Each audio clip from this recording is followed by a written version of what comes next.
नमस्कार, आपका स्वागत है प्रियंका अकेडमी में। आज हम इस वीडियो के माध्यम से कक्षा 10वीं के पहले पाठ सूरदास के पद के दूसरे पद का भावार्थ जानेंगे। इस वीडियो को शुरू करने से पहले छात्रों, मैं आपको यह बताना चाहूँगी कि इस पाठ के पहले पद की व्याख्या मैंने इससे पहले की वीडियो में दे दी है। अगर आपको पहले की व्याख्या को जानना है तो आप डिस्क्रिप्शन बॉक्स में जाकर लिंक देख सकते हैं और वहां से आप पहले पद का भावार्थ को जान सकते हैं, समझ सकते हैं। तो आइए अब हम शुरू करते हैं दूसरे पद की व्याख्या। दूसरे पद की व्याख्या करने से पहले मैं आपको दूसरा पद पढ़कर सुनाऊंगी और उनके मुश्किल शब्दों के अर्थ बताऊंगी। मन की मन ही मांझ रही, कहिए जाय पे कौन उधो, नाही परत कही। अवधि आधार आस आवन की, तन मन बिथा सही। अब इन जोग संदेशनी, सुनी सुनी, बिरहिनी बिरह दही। चाहती हुती गुहारी जिहती ते, उत ते धार बही। सूरदास अबला धीर धरही क्यों, मर्यादा ना लही।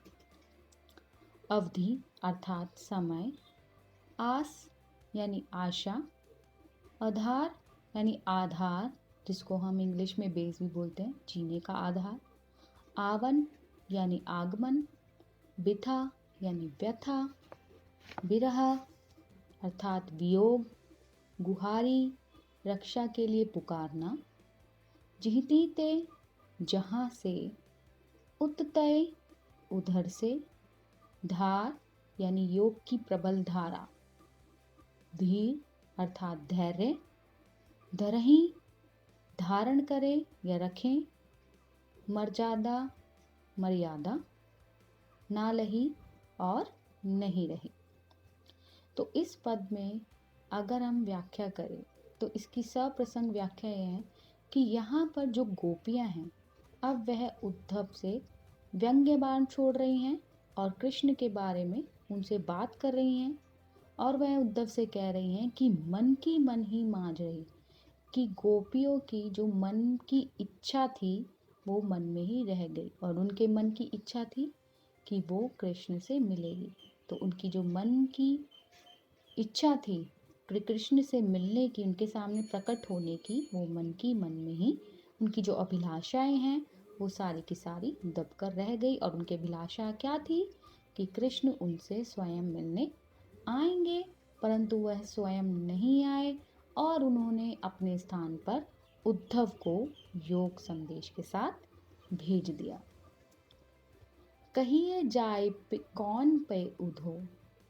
अब यहाँ पे गोपियाँ उद्धव से कह रही है कि उद्धव, हे उद्धव, तुम ही बताओ कि अपने मन की बात हम कहिए, कहना अर्थात कहना, जाए किससे कही जाए अपनी मन की बात। यानी जो गोपियाँ हैं वो अपने मन की बात सिर्फ कृष्ण के साथ शेयर करना चाहती है, कृष्ण के साथ साझा करना चाहती है, लेकिन कृष्ण वहाँ स्वयं नहीं आए और वहाँ पर अपने स्थान पर उद्धव को योग संदेश के साथ भेज दिया। तो गोपियाँ यहाँ पर कह रही है कि अब आप ही बताइए कि अपने मन की व्यथा किससे जाकर कहें, ना ही परत कही। और यहाँ पे दूसरी ही बात में गोपी कह रही है कि हर किसी से जाकर अपनी प्रेम की पीड़ा का बखान नहीं किया जा सकता।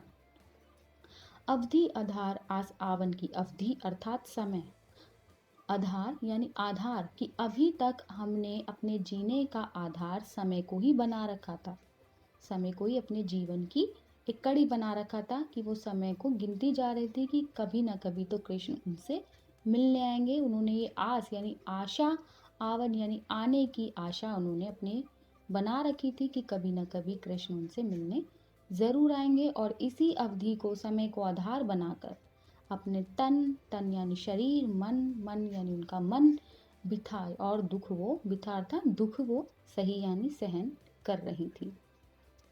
अब इस जोग संदेश यानी सुनी सुनी, और अब इस यानी जो उद्धव उनके लिए जोग, जोग यानी योग संदेश यानी प्रेम मार्ग की जगह पर ज्ञान मार्ग का जो योग संदेशनी अर्थात संदेश सुनी। और आगे गोपियाँ कह रही हैं कि अब इस योग संदेश को सुन सुनकर विरहिनी विरह दही, जो विरह की आग है वो और भी ज़्यादा तेज़ हो रही है, प्रज्वलित हो रही है। यहाँ पर एक उदाहरण के माध्यम से ले लेते हैं। आग, जैसे कहा जाता है कहावत के तौर पर, आग में घी डालने का काम। तो आग में घी डालने का काम अर्थात आग में घी डालेंगे तो आग और भी ज़्यादा प्रज्वलित होती है और भी ज़्यादा तेज़ होती है।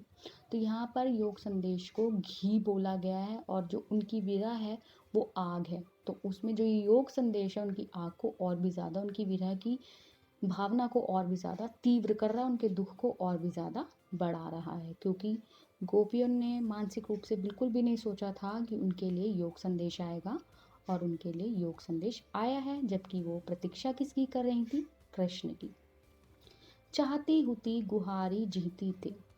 और आगे चल के गोपियाँ उद्धव से कह रही हैं कि हम तो चाहती थी हुती गुहारी, कि हम जिससे अपनी रक्षा की पुकार कर रहे थे, जीती थे, जिस तरफ से हम अपनी रक्षा की, हम अपनी सुरक्षा की पुकार कर रहे थे, उतने ही दार भई, और उन्होंने ही हमारा ध्यान नहीं रखा और उन्होंने ही हमारे लिए ये योग संदेश भेज दिया। अगर वो हमारे मन की पीड़ा को समझ पाते तो उसे शांत करने अवश्य आते। सूरदास अब धीर धरहि क्यों।